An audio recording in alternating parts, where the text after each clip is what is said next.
Que dia. bom estar aqui com vocês. Marcos comigo na bancada, Marcos Cunha. Oi, Professora Marcos. Regina está aqui numa estipe, numa elegância que benza-te Deus, viu? Seja bem-vinda, João Pessoa. Muitíssimo E obrigada, veio com uma missão Cláudia. também igualmente elegante, né? Fazer um Aham, workshop para mulheres. Conte sim. pra gente o que é que vai ter nesse workshop. Olha, Cláudia, a gente, primeiro para dizer a vocês que como é importante nós dedicarmos, né, um bom tempo agora da nossa história, não é, nessa fase aqui do século XXI, à questão da formação política para mulheres. E observamos isto exatamente porque nós observamos que o alcance das mulheres e a satisfação no que se refere às políticas públicas hoje deixa muito a desejar, e isso em todo o Brasil. Um dos termômetros, não é exclusivo, mas um dos termômetros é a violência contra a mulher. Né? O segundo termômetro disso é a inserção da mulher no mercado de trabalho. Tá? E o terceiro, a terceira, o terceiro termômetro sobre essa urgência tem a ver exatamente com as questões sobre a violência, né, política de gênero, às quais as mulheres estão expostas. Logicamente que existem uh, outros tópicos, outros instrumentos para que a gente possa observar, mas o que nós temos dedicado a esse estudo da formação política é porque precisamos de mais vereadoras, mais prefeitas, mais deputadas estaduais, federais, senadoras, ministras, não é? Governadoras, presidentes, precisamos. E precisamos porque nós temos observado que a entrega, não é? As entregas que estão sendo feitas enquanto política pública para as mulheres, como eu disse, estão, algumas, muitas, na verdade, estão defasadas, não é? E Uhum. as que estão atuando não estão, de certa maneira, contemplando, não é, a necessidade real da demanda que nós E temos. é muito emblemático a senhora vir falar sobre isso nesse momento, porque das eleições municipais de 2020, nós tivemos aqui na Paraíba um recorde de cassações que esse recorde foi motivado pelo uso da candidatura laranja de mulheres. Exatamente. Muitos partidos que achavam que a regra era só para inglês ver, Aham. arregimentaram de alguma forma esposas, conhecidas, parentes e tal, para colocar preenchendo aquela cota e no fim das contas as mulheres laranjas que Uhum. eram não disputavam as eleições. Exatamente.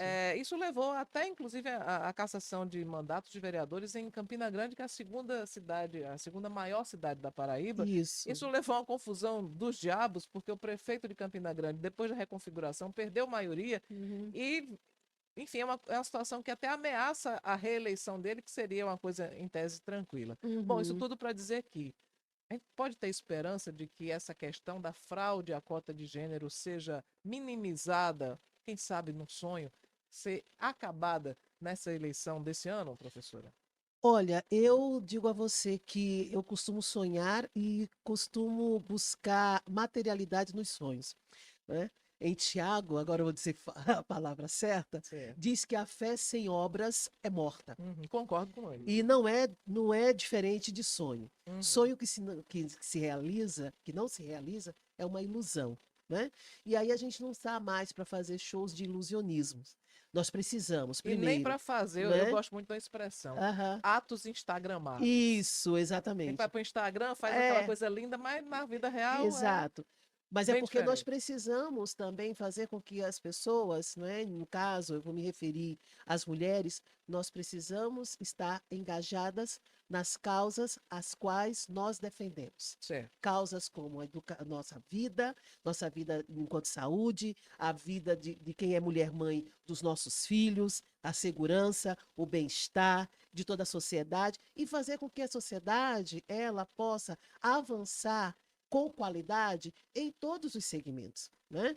Então, o que a gente observa que nós temos agora as eleições municipais, né, que nós vamos ter, e depois nós temos as eleições em 2027, se não me engano, aí, 2026. 26, nós teremos as eleições estaduais. Isso. Então, o que a gente As precisa? chamadas Ah, eleições gerais. exatamente. Então, nós precisamos fazer o seguinte: nós precisamos, primeiro, dar formação, segurança, impulsionar as mulheres, com aquilo que as mulheres já sabem, nós não vamos trazer a invenção da roda. O que, na verdade, eu quero é que as mulheres se sintam motivadas pela crise. Por incrível que pareça, Como é que a crise, crise né? motiva? A crise motiva. A crise motiva porque as pessoas têm um adágio que as pessoas dizem assim, olha, pior do que está não pode ficar. Mas Né? sempre dá para ficar um piorzinho. Quando a gente chega ao fundo do poço, às vezes a gente dá um jeito Não, de cavar um não, pouquinho mais. não. Pior do que está, não pode ficar. Por quê? Porque a gente começa a perceber que existe uma necessidade, né, motivadora da gente sobreviver. E na sobrevivência, muitas vezes, nós nos unimos. É porque o contexto, não é, que nós estamos vivenciando é desafiador, mas eu estava, antes de ontem, assistindo a reportagem, não é? Todo o Brasil está vivenciando junto, né? O momento catastrófico, né, do Rio Grande do Sul. Uhum. E uma senhorinha que tinha 90 anos, um pouco mais, ela disse, ela foi resgatada e ela disse assim, e perguntaram a ela, e agora? Ela disse assim, agora a gente vai ter que reconstruir tudo.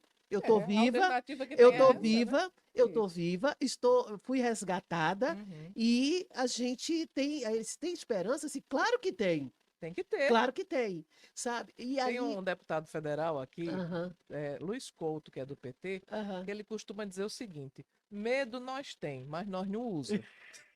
Exato. E aí a gente observa, Cláudia, veja, eu venho de uma família, não é, de pessoas que foram escravizadas. Né? O meu pai era capixaba, né? Então meu avô ele nasce ali, né, entre o Rio de Janeiro e Vitória, né, do Espírito Santo, e aí eles foram para Vitória do Espírito Santo. Então meu avô quando nasceu ele era filho de pessoas escravizadas que um morreu no porão do navio e ele sobreviveu com a mãe, tá? No porão Então do navio vindo para o Brasil. Vindo para o Brasil. E a minha mãe, ela é de Ceará-Mirim, né? Então, são contextos bem diferentes, mas quando eu coloco assim, dou uma olhada no retrovisor, Uhum. né? Não foram histórias nada fáceis, Não. né? E naquele contexto, eles poderiam até dizer assim, pior não pode ficar, e alguém pode dizer assim, não, vai ficar pior, porque alguns morreram no tronco, outros morreram de fome, mas eu estou aqui, Verdade. mas eu estou aqui, não é? E estou aqui exatamente para quebrar a geracionalidade, tá? De crise, de mortandade, de falta de esperança. Mas também você está aqui, o Marcos também está aqui, o Hugo Uhum. também está aqui, há várias pessoas E que eu tô também assim porque estão eu tô com aqui, frio, né? viu? É Mas eu nóis. quero dizer que existem Para várias quem não. pessoas, Desculpa, né? professora, de interromper, Aham, porque eu tô aqui no estúdio, eu tô de braço cruzado, e normalmente se diz, você fica de braço cruzado quando Não você está está se. interessado É, você no está se assunto. Ah, protegendo de alguém, mas né, é porque tá frio Tá demais frio. mesmo. Eu já trouxe aqui um blazer para ver se escapa do frio, tá mas é bom. isso. Uhum, Professora, eu queria aham. resgatar um pouco da sua história. A Pois senhora não. falou sobre a ancestralidade, a Sim, geracionalidade, mas eu queria falar sobre a sua história, a sua, né, ok. independente da sua família e tal, Aham. porque a senhora veio de uma origem humilde e a senhora Isso, chegou a ser filósofa. A senhora é professora isso, universitária há décadas. Eu isso. imagino, enfim, eu não tenho a mesma história que a senhora, mas eu venho Aham, também de uma família humilde, estudei em escola pública a minha vida praticamente toda, aham. e eu fui a primeira pessoa da minha família a me graduar, Sim, né, ter um grau de aham, bacharel em jornalismo. Eu certo. queria saber como foi a sua trajetória até chegar, né, a ser uma professora universitária, a Aham. ser filósofa. Então, como eu te disse, meu pai era capixaba, mas meu pai também era militar da Marinha de Guerra, e ele era telegrafista. Diferente de muitos, né, mas igual a muitos outros militares, meu pai tinha uma cabeça feminista. Tá? Então, você já vê que a educação foi diferente. E Uhum. se uniu a uma mulher, como minha mãe, não é? Que eu disse há pouco que era de Ceará-Mirim, que era professora de jovens e adultos, onde, na casa da minha avó, foi implantado o programa de Paulo Freire, De Pé no Chão Também Se Aprende a Ler. Então, eu venho da união dessas duas De uma pessoas, educação e libertadora. é uma educação libertadora. E essa educação libertadora, apesar de a cada 2 anos e meio, três, nós viajarmos muito, né, em algumas capitais do país, só tenho eu e o irmão, então eu tive muita oportunidade de ler, de declamar, de recitar, Uhum. não é? E minha mãe foi minha primeira professora. Então, quando eu cheguei à escola, eu já estava completamente alfabetizada. Eu também. Então, quando eu estou alfabetizada, eu chego na escola, aí o pessoal, o que que a gente vai fazer com a menina? Eu digo até a mamãe, até hoje a mamãe, assim, olha, mamãe, o único sentimento que eu tenho assim de dor é que eu não fiz ABC, né? Então eu nunca tive o anelzinho da doutora de ABC, mas é, porque aí eu já não dava. Mas o que é interessante nesse meu desenvolvimento é também por conta da questão do racismo. Então, eu estudei muito nas escolas lá do Sudeste, e a primeira vez, eu acho que era a antiga terceira série, e quando a professora foi dar lá, era conceito, não era numérico, então Uhum. era A, B, C e D, Uhum. e aí quando a professora ela corrigiu, entregou todas as provas e falou assim: Regina Célia, eu posso falar com você? Eu era pequeno, tinha 8 anos, né, quase 9. E aí ela disse: Você sentou perto de quem quando fez essa prova? Meu Deus. Né? Então eu disse assim: De quem eu sentei perto? Ela disse: É. Aí eu disse, né, o nome das duas pessoas. Aí as duas pessoas tinham tirado, mas só que tiraram como era A, parabéns. Né? E ela só tinha me dado A. Né? E aí ela disse assim: Tá certo. E aí, no próximo, essa foi a primeira prova. Nas provas seguintes, inclusive envolvendo a tal quarta série, porque eu continuei na mesma escola, foram 2 anos que nós ficamos lá. Quando tinha a prova, disse, Regina Célia, ai, que coisa linda. Olha, ri aí, Regina Célia, olha que dentes lindos. Meu amor, hoje é a prova, e você vai sentar aqui ao meu lado. Então, ela sentava, a É professora, para ter ela só certeza que tinha a não ia colar? caderneta, só Aham. tinha a caderneta, e eu sentava ao lado dela. Então, não tinha nenhum colega à direita e à esquerda só tinha a professora, né? E virada, logicamente, para o quadro. E aí eu terminava e pegava minha mão e saía direto. Então, aí ela foi vendo as notas. E aí ela disse, aí todas as provas ela fazia a mesma coisa. Depois, antes de finalizar o ano, é que eu pude perceber que as minhas provas não tinham o mesmo conteúdo, mas as questões, as abordagens eram feitas totalmente diferentes. Então era uma prova E o especialmente nível, e feita o nível de mais alto. questionamento era muito mais alto, não E é? recebia o parabéns? Não. E aí tinha que receber o parabéns, porque aí mamãe ia na escola, cadê o parabéns da minha Ah, filha? porque foi cobrado. Porque foi cobrado. Mas aí como é Entendeu? que foi Então, assim, uma menina inteligente entendeu? percebeu que tinha alguma coisa Tinha, errada? tinha. Mas aí, bom, tá se trabalhando o racismo, é assim mesmo. Lembra que os pais têm umas histórias, né? Os pais, ou você é aprofundador de um filho, quando vem Ah, algo de fora, sim. né? Ou você ressignifica. Tá. Então, os meus pais ressignificavam a dor, né? E aí é um outro momento para a gente contar. Nessa história toda, para você ver, desenvolveu assim uma história comigo. Todas as vezes que eu ia fazer prova em outras escolas, ou na faculdade, eu puxava, ou eu sentava, quando já estava organizado, a primeira cadeira perto a porta, ou então eu puxava a cadeira e ficava à frente. Eu comecei a fazer isso sem perceber, Aham. tá? E aí, Cláudia e Marcos, eu quero dizer, e as ouvintes todos que estão aqui, como eu disse, a gente tem oportunidade de ressignificar a dor. Uhum. A gente tem. Mas é preciso a gente estar perto de gente que nos ajude a isso. Primeiro, não negar a verdade, sim, era racismo. Sim, né? Havia um preconceito. Sim, era uma discriminação. Sim, era para doer. Não é uma surra para não doer, Claro. né? Era uma surra para doer. Mas tá ok. O que que você pode fazer com isso agora? Como é que faz uma Como é que limonada com faz esse a limão? limonada? É. E aí foi tão interessante porque, apesar de eu não ter recebido estímulo para tal, porque os meus pais já diziam que eu podia ser o que quiser, eu fui para filosofia. E aí eu faço o curso de filosofia, né? E depois, então, mestrado em ciência política. E já trabalhando, né? Isso eu já estou, logicamente, já estou na fase adulta, mas são 26 anos como professora universitária nas áreas de direito, sem ter a formação em direito, mas sempre trabalhando com hermenêutica, filosofia e sociologia jurídica, Uhum. direitos humanos e TCC, né, e a metodologia. E trabalhando já há 28 anos com a causa da violência. E com relação à violência de gênero, 19 anos. A lei vai fazer 18. Eu começo, então, a um trabalho em 2005, quando eu começo a acompanhar a tramitação da PL 11.340, que hoje é a Lei Maria da Penha.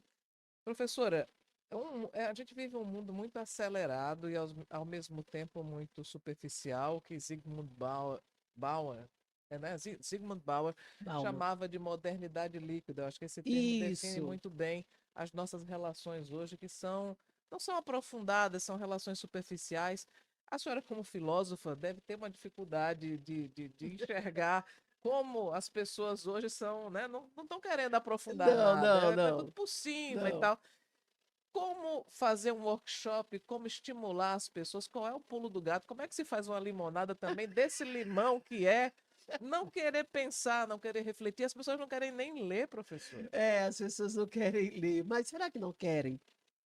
É o que eu Será que escuto não por quer? aí. É. É meio que Então, preguiça de é, pensar. Essa que é, será? Olha, a filosofia foi muito bom vocês falarem sobre preguiça e sobre querer ou não, porque a filosofia, ela trabalha com a doxa, que é a opinião, né? Uhum. E como é que a gente sai da doxa e vai até para a episteme? O que seria a episteme? Para os gregos, a episteme seria o conhecimento crítico, a ideia crítica, o senso crítico, a análise crítica, né? Uhum. E a doxa é o quê? A opinião. É aquela coisa que você não gosta ou não gosta. Aham, Bom, mas aí a gente vai observando como é que essas pessoas sempre existiu pessoas que não gostam de ler? Sim, sempre. sempre. Sempre teve pessoas que tiveram preguiça? Sim, sempre. Qual é a diferença? O que a história está reforçando?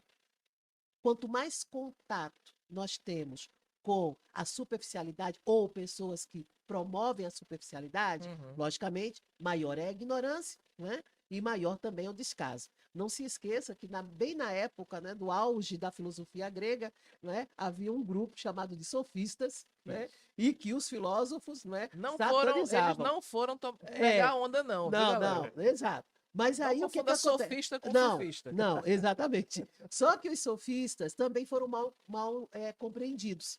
Eram pessoas que, sim, dominavam bem o conhecimento, mas só davam conhecimento de raiz a quem eles viam que realmente ia usar para um bom propósito. Aham. Né? Então, o que a gente tem hoje? A gente tem hoje o que você falou, vou resgatar a palavra instagrável, né?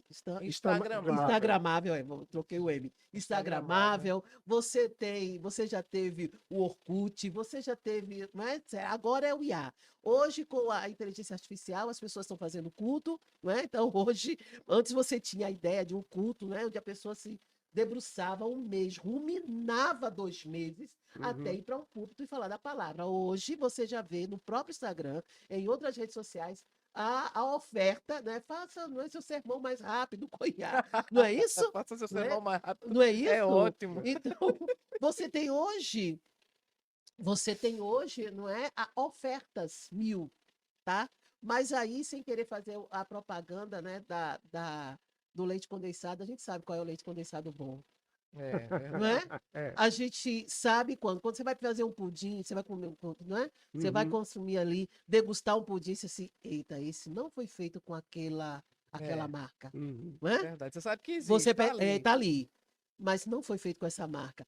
Você sabe aquele que está mais doce, aquele que hoje a gente ainda discerne, né? É, verdade. Mas se não tem tu, vai tu mesmo, Isso. né? E eu Feito mais do que é perfeito, não é feito isso? mais do que perfeito. Aí eu estou aqui para interagir com as pessoas que querem, que estão Pronto. cansadas Quem e são que não fazem parte dessa massa, não é? Da preguiça, a né? massa ignária? A Exatamente. massa ignária. Professora, eu tenho duas perguntas Pois para lhe não. fazer. Uma delas eu queria que a senhora fosse um pouco mais breve para a gente Ah, conseguir concentrar mais tempo na outra. tá certo. Que a outra é bem complicada, assim, é Aham, bem profunda. aham, Não é uma pergunta instagramável. aham. Então, a pergunta mais breve é: qual é o seu público para esse workshop e como é que as pessoas podem participar dele? Ainda dá tempo? Ainda dá tempo. O meu público são mulheres, mulheres de comunidade, mulheres de periferia, mulheres universitárias, mulheres não universitárias, mulheres que querem dar um basta. Eu quero falar com essas mulheres. Vamos Pronto. dar um basta. E eu não vendo meu voto, não Uhum. é? Eu não sou laranja, tá? Eu sei qual é o valor do que está do produto no supermercado e também sei como buscar um financiamento sem eu ter que pagar por uns juros, não é? Abusivo. Estratosférico, abusivo. Então eu quero falar com todas as mulheres. Eu quero falar com a mulher que sabe escolher o coentro bem verdinho, mas eu quero falar também com aquela mulher que só pode pegar a xepa, Certo, tá? claro. E aquela que vai buscar o E coentro aquela bem que verdinho na xepa, já porque essa daí é exatamente. a mais guerreira de todas. Exato. Bom, a outra pergunta que, claro, isso levaria uma tese, uma dissertação. Eu já pude perceber que a senhora citou aqui duas vezes, quando a senhora chegou, estava citando aqui um trecho de Aham, achando que era Camões, mas na verdade era Paulo, depois a senhora isso, citou Tiago, então eu isso. estou Tiago imaginando 4,12. que a senhora acredita em Deus. Ah, sim. Muitos filósofos não acreditam, né? Aham, Que acham que não existe isso e aham. tal. Então a senhora acredita por filosofia, por experiência pessoal, e o que é que ele leva a acreditar em Deus? Tem uma música do Armando Filho que diz assim, a experiência é pessoal, né? E eu vou vivê-la intensamente, não é? É. Então, bem interessante. Veja, eu venho dos ritos africanos, eu venho das matrizes africanas. Depois que eu venho das matrizes africanas, e de dentro mesmo, de adoração, aquela coisa toda, então eu vou para o ateísmo, tá? Passo 16 anos no ateísmo, Certo. junto com a filosofia, e faltando 2 meses para concluir o curso de filosofia, aí então eu fui convertido através do Salmo 121. Levantarei os meus olhos para os montes, de onde vem o meu socorro.